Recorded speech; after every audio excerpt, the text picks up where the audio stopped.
ಈಗ ನಿಮ್ಮ ಸಮಕಾಲೀನರಲ್ಲಿ ನಿಮಗೆ ಇಷ್ಟವಾದಂತಹ ಭಾಗವತರು ಯಾರು?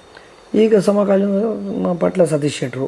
ನಾನು ಅವರು ಒಟ್ಟಿಗೆ ಹೆಚ್ಚು ನಾವು ರಂಗಸ್ಥಳವನ್ನು ಹಂಚಿಕೊಂಡಿದ್ದೇವೆ.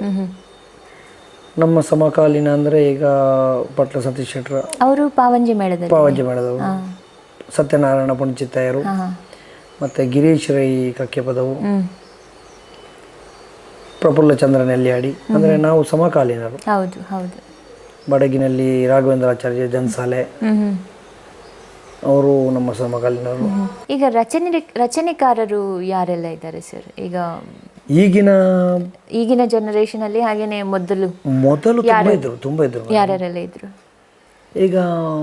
ಈಗ ಅಂದರೆ ನಮ್ಮ ಮಾರುಕಟ್ಟೆಯಲ್ಲಿರುವ ಪುಸ್ತಕಗಳು ಈಗ ಪಾರ್ಥಿ ಸುಬ್ಬ ಅಂತ ಹೇಳಿ, ಹೌದು ಹೌದು, ಮತ್ತು ಹಲಸಿನಲ್ಲಿ ಹಳ್ಳಿ ನರಸಿಂಹಶಾಸ್ತ್ರಿಗಳು, ಕಿರಿಕಾಡು ಮಾಸ್ಟ್ರು, ಮತ್ತು ಅಮೃತ ಸೋಮೇಶ್ವರರು, ತುಂಬ ರಾಘವ ನಂಬಿಯರು, ಮತ್ತು ಬೊಟ್ಟಿಗೆರೆ ಪುರುಷೋತ್ತಮ ದೊಡ್ಡ ವಿದ್ವತ್ತು, ಭಾಗವತರ ಪೈಕಿಯಲ್ಲಿ ಒಳ್ಳೆ ಬಲಿಪರು, ಹಿರಿಯ ಬಲಿಪರು, ಕಿರಿಯ ಬಲಿಪರು ಇದ್ದರು. ರಚನೆ ಮಾಡ್ತಾರೆ. ಒಳ್ಳೆಯ ಶ್ರೀಮಂತೂರು ನಾರಾಯಣ ಶೆಟ್ಟಿ ಅವರು, ಅವರ ಶಿಷ್ಯ ಕೊಲೆಕಾಡಿ ಗಣೇಶರು ಒಳ್ಳೆಯ ಕವಿಗಳು. ಅವರ ನಂತರ ಈಗ ತುಳು ಪ್ರಸಂಗದಲ್ಲಿ ಇದ್ದಾರೆ ಅನಂತರಾಮ್ ಬಂಗಾಡಿಯವರ ಮೂಲ. ಈಗ ನಾನು ಹೇಳಿದಲ್ವಾ ಅಮೃತ ಸೋಮೇಶ್ವರರು, ಶ್ರೀಮಂತರು, ಅವರ ಒಂದು ಲೈನ್ನಲ್ಲಿ ಅನಂತರಾಮ್ ಬಂಗಾಡಿಯವರು.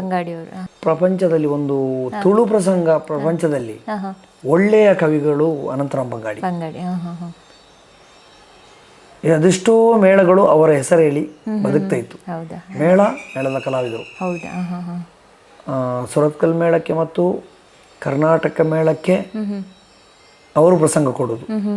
ಅವರಿಂದಾಗಿ ಇಷ್ಟು ಜನ ಕಲಾವಿದರಲ್ಲ ಜೀವನ ಅಂದ್ರೆ ಎಷ್ಟು ಒಳ್ಳೆಯ ಕತೆ ಕೊಡಬೇಕು. ಕತೆ, ಸಂಗೀತ ಎಲ್ಲ ಅವರೇ. ಕತೆ ಮತ್ತು ಪದ್ಯಗಳು. ಕತೆ ಯಾರೂ ಕೊಡ್ಬೋದು, ಪದ್ಯ ಬರೆಯುದುಂಟು ತುಂಬ ವಿದ್ವತ್ ಬೇಕು.